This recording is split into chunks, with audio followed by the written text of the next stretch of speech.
Hello, everyone, and welcome to another episode of What I Painted in a Week. This is just a video of me showcasing my paintings that I've done over the last couple of weeks. Technically, this are paintings that I made between the last 2 weeks, and we're starting off with Moist Critical here. I recently joined his Discord server a while ago, and I felt inspired to do a portrait painting. I did this one a while ago, I think maybe 2 or 3 weeks ago. I just didn't showcase this one in the last video, and I thought it was really funny. I figured it'd be nice to include this one because this is kind of like a piece of fan art, but also I am using a reference and I'm trying to practice my portraiture. This is kind of an example that I like to take when you're trying to practice, but also you want to do fan art. It's always good to use kind of like YouTubers because, they're real people and, there's tons and tons of photographs and images and pictures of them, especially if they're very famous. So you have tons of references. What's interesting about Most Critical is that most of the references I found on Google and Google Images are just him sitting in his computer looking at the camera. But there's also a bunch of videos of him going out. But I felt like this one was a pretty good image. I kind of like this kind of almost gonna give you a smooch. He's gonna kiss the camera or something, but it felt really nice. And the colors, I think it turned out pretty well. Even though they turn out kind of muted, you play around and do the best you can to resolve your painting. And I think for this one, it turned out pretty well and I had a lot of fun with it.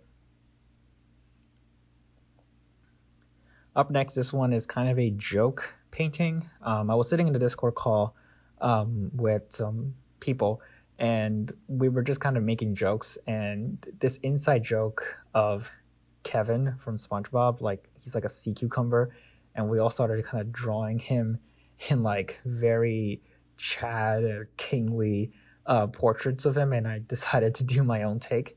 This was not a serious painting at all. This is just for me to have fun.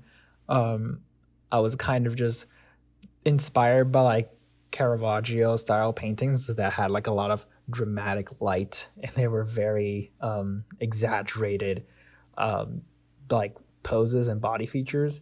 This one I kind of made him like a very big chin and like just a huge jaw kind of character. I had a lot of fun with this one. Of course, I mean, not all art has to be taken seriously, and sometimes you are allowed to just have fun and relax for a bit.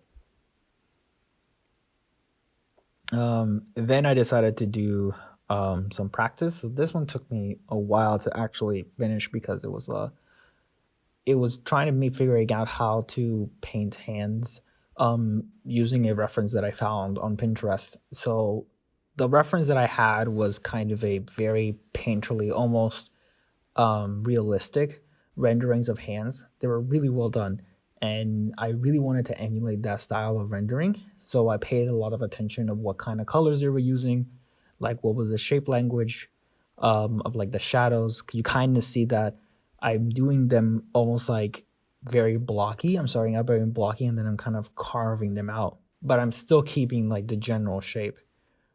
Especially parts of the shadows, you can kind of see it with the forearm that there's like a triangle there that represents a shadow. Especially in this hand, like the blue hand, you can see that there's like a triangle like next to the thumb. Stuff like that I've been paying attention to because I feel like a lot of artists like to do that to kind of render shadow and resolve things like changing of like colors, and this one's like a almost geometric kind of style.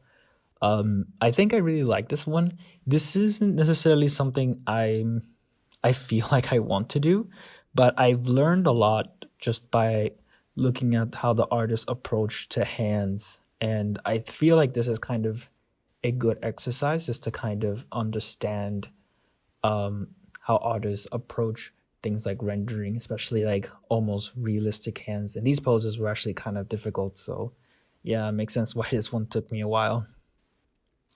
Next is the Legend of Zelda Breath of the Wild landscape.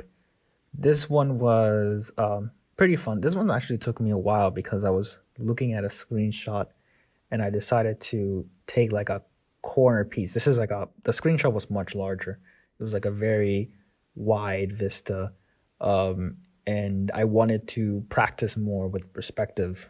Um, this one was very not challenging, not difficult, just time consuming because I was trying to figure out how to build up my paints and build up like the different little layers of painting. Keep in mind, I usually do these in either 1 or 2 layers, and I think I only used 2 layers for this one. One layer for the background and foreground, and then the second layer was for the temple. Because I felt like the temple was very little complicated, and I felt like it would be much easier to manage it with having itself by itself in its own layer. Another thing that I think was kind of crucial was the perspective, and I don't think I did a good job with the perspective. It feels a little flat, and I sent this to a friend of mine, and he agreed. Like he told me that it was very flat, that it wasn't really interesting to look at, and it's true. Like the worst thing you can do is be boring. So he sent me to we'll go watch a video by a guy called FDZSCHOOL. I'll have his link in the description because he gives an amazing lecture on how to do perspective in both paintings and photography, and how that works in terms of concept and visual design. And I feel like that's something that's super useful. I feel like everybody needs to either watch it and practice it. And you'll see in a minute after I finish with this painting, I've watched the video and I studied what some of his notes, and then I went back and I did another painting, and you'll see the difference.